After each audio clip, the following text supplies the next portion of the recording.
অবরোধের ঘটনায় জড়িত থাকার অভিযোগে তৃণমূল কংগ্রেসের এক পঞ্চায়েত সদস্যকে গ্রেপ্তার করল পুলিশ।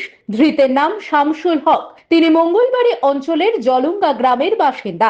পুলিশ সূত্রে জানা গিয়েছে, গত 2রা এপ্রিল পুরাতন মালদার নারায়ণপুর বিএসএফ ক্যাম্পের কাছে 12 নম্বর জাতীয় সড়ক অবরোধ করা হয়। ওই অবরোধে ব্যাপক জমায়েত হয় এবং প্রায় 4 ঘন্টা ধরে যান চলাচল সম্পূর্ণভাবে ব্যাহত থাকে।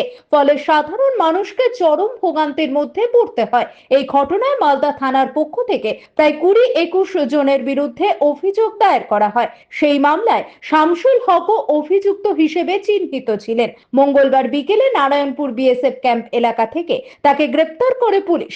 বুধবার তাকে মালদা জেলা আদালতে তোলা হয়। স্থানীয় সূত্রে জানা গিয়েছে, ধৃত ওই তৃণমূল নেতা এলাকায় প্রভাবশালী ব্যক্তি হিসেবেই পরিচিত ছিলেন। বলছি, আপনাকে গ্রেপ্তার করা কেন হলো? আমার তো এখন পর্যন্ত জানা নেই। আপনি কি তৃণমূল করেন? হ্যাঁ তৃণমূল করেন? হ্যাঁ।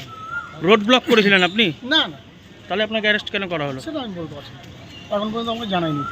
কি মনে করছেন? এটা নিয়ে তো আমি কিছু ভাবিনি।